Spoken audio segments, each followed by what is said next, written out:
Alright, so the title of this video is Public Religion and Saving the World.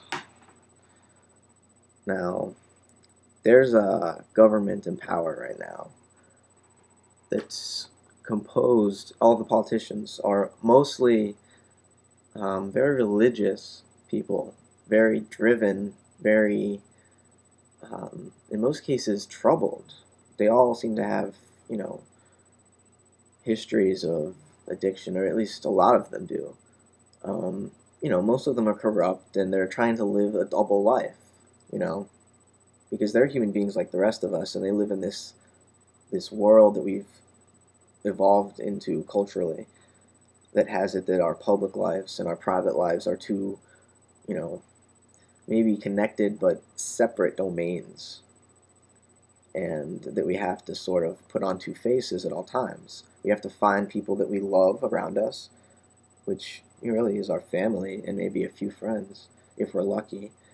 And then we have to view the public world as this object, this of it's society, and we interact with society as a selfish entity, as an ego, or as a family unit, as a mine and a not mine that I would like to have, or as in my family and everybody else. And so when it's structured like that, we really eat up the earth a lot faster because we all want to have our own homes and our own little private resources, it seems. And, Ian made a video tonight asking Ron Paul to get rid of money. And Ron Paul's not going to do that, obviously, because that's not the president's job. The president's job is to make the money more valuable. That's the president's job.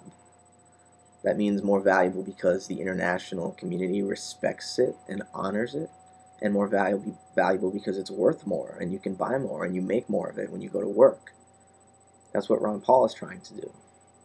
He's trying to make money a public entity instead of a private entity, because right now money is a private entity. That means it's owned by the banks. You could say it's owned by the people, but no, the banks print the money and loan it to the people. It's their property. It says it's property of the Federal Reserve Bank on it. So, it's not the people's money. The money belongs to the private bankers. And we're the public. And they manufacture our consent to go to war, to build our healthcare system, to educate our children, to regulate the consumption of consciousness-altering substances, to regulate the types of media that we can consume, to regulate the everything about our lives, to regulate our own identities, our security in society, to really control us. And people talk about society is finally secular and we don't worship God anymore, but Emil Durkheim, which he was mentioned in the video that I posted earlier today, he would say as an anthropologist that every society needs some kind of a god to be called a society, because the human relationship with the world, if we are an ego, is a threefold relationship. It's always going to be that way. There's me, there's the world, and there's a God. There's the ego, there's the other, the created other, and the uncreated other. And it's always that way. That's the way the semantics of reality plays out. If we decide as our number one axiom, I think, therefore I am. I am an ego, a subject separate from an object. If that's our first prayer, if that's our dogma, that's the dogma of science. And what I mean by science is the actual assumption that you have the ability to know objectively. Because to say that, you have to say, myself, my ego is secure. It's a fixed vantage point from which to view. And to say that, you're really saying a lot. to say that. You're saying you are totally one with yourself. You're integral. You're concrete. You're there. You're here, right? You're being empirical. You're attending to your experience. Your perfect, pure experience. That would take some training, wouldn't it? It seems like that would take training. And certainly we do train scientists and engineers to work with technology, with techniques, with methods of designing experiments. An experiment is different from an experience. An experiment is designed from the beginning. It's designed to play out a certain way. Sometimes it works, sometimes it fails. An experience is open. You don't know what's going to happen. You don't make a hypothesis beforehand. Or if you do make a hypothesis, you don't make a thesis. You know, you may say what you would like to experience. You know, there's this relationship and I want to experience it. That's a hypothesis. The thesis is then, this is what I am expecting to happen. So I'm going to enter that experience with an expectation. That's different. And this is the difference, I think, between a religion and a spirituality. A religion is something that it's planned out. Every step you make, every thought process you could go down, you know, every alley of mental of the mental walk that you can take in life has already been planned out for you.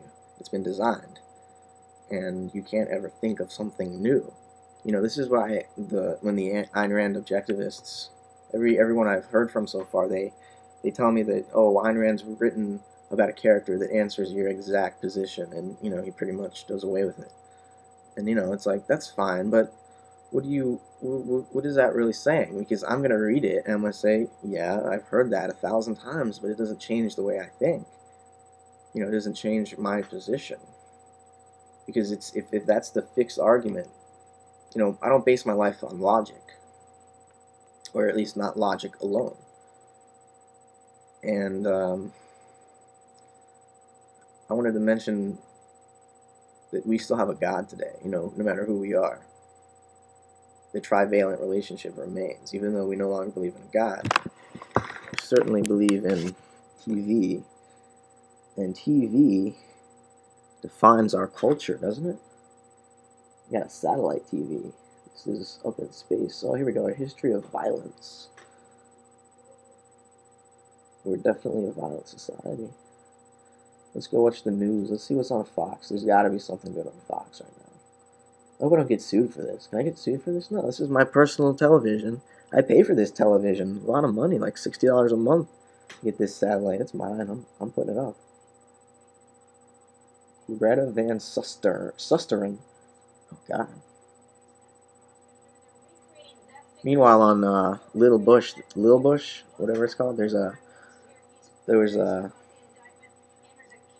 clip that they played there. Bush was like naked with Condoleezza Rice and Dick Cheney and Karl Rove, and they had a sock over their dicks, and they were just playing like Chili Peppers, you know. And it's funny that that's the president right now, and that's what God is saying. And it's you know, the whole show was really hilarious, but it was also like a really good description of what's actually going on right now. And it's hilarious, but that's scary, right? If reality is hilarious. All right. So there's going to be a part 2 to this video. That's just the way it is.